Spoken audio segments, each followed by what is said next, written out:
Kita hal pertama kali yang perlu kita syukuri di dalam kehidupan ini adalah ketika kita diciptakan oleh Allah sebagai manusia. Karena secara fitrah manusia adalah makhluk yang Allah ciptakan dengan segala kesempurnaan.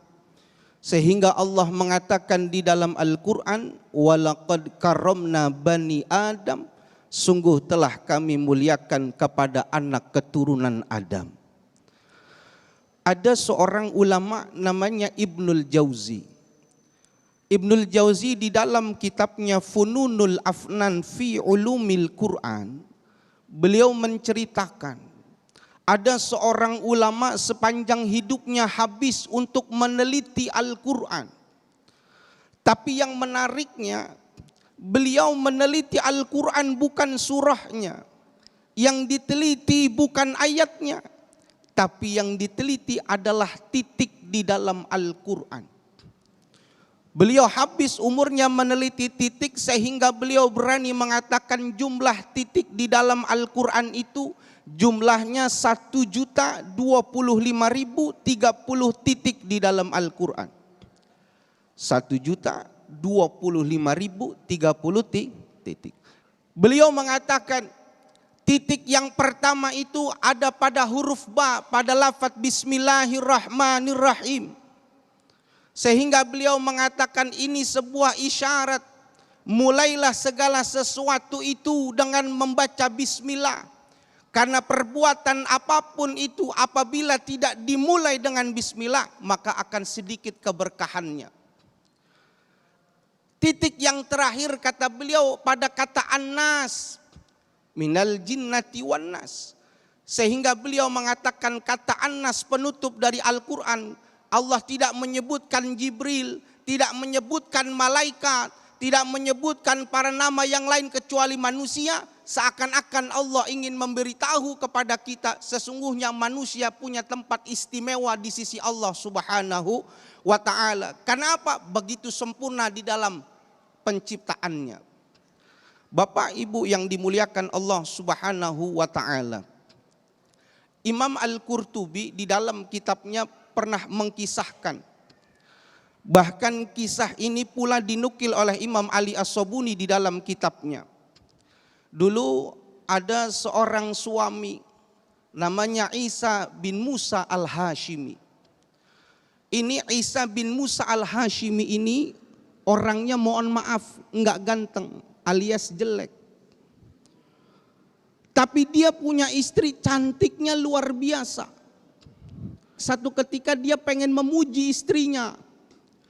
Yang nama laki-laki kan modalnya gombal ya ibu. Dulu ibu kan digombalin.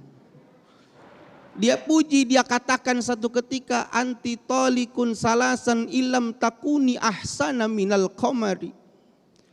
Kamu saya talak 3 kalau seandainya keberadaanmu itu tidak lebih indah daripada rembulan.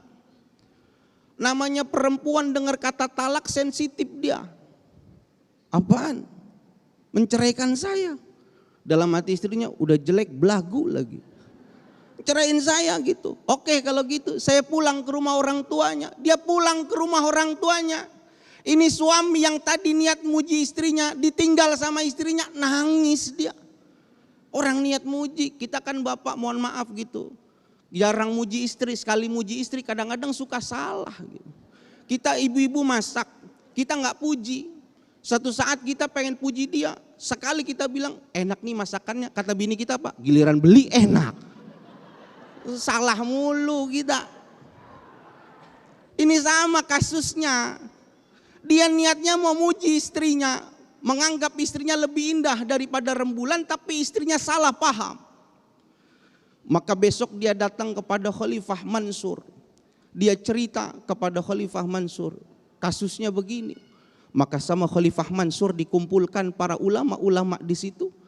Semuanya mengatakan kasus ini adalah jatuh talak. Makin sedih. Tapi yang menariknya Bapak Ibu pemirsa yang dimuliakan Allah, ada seorang ulama dari mazhab Hanafiyah. Malah tatakallam, dia nggak berbicara sedikit pun. Sehingga Khalifah bertanya, kenapa kau tidak memberikan pendapat? Maka dia membacakan surah At-Tin sampai dengan ayat yang keempat, beliau mengatakan laqad khalaqnal insana fi ahsani taqwim. Bukankah kita tahu sesungguhnya Allah sudah menciptakan kita pada sesempurna mungkin sehingga lebih mulia walaupun dibandingkan dengan rembulan. Maka kata khalifah itu, sekarang balik kau kepada istrimu karena sesungguhnya belum jatuh talak kepada dirinya. Senang dia. Makanya kita, Bapak, Ibu pemirsa, inilah bentuk ciptaan terindah yang sudah Allah berikan kepada kita. Ibu dicetak seperti itu, Bapak dibikin seperti itu udah yang paling bagus. Udah gak usah dimaju-majuin lagi, gak usah. Bersyukur kita. Karena Allah lah yang lebih tahu hakikat bagusnya kita seperti itu. Yang kedua, kita diberikan oleh Allah Subhanahu wa taala perangkat yang berupa akal. Yang akal inilah lebih menyempurnakan kita lagi sehingga kita menjadi makhluk yang lebih mulia ketimbang makhluk-makhluk lainnya. Wallahu a'lam bishawab.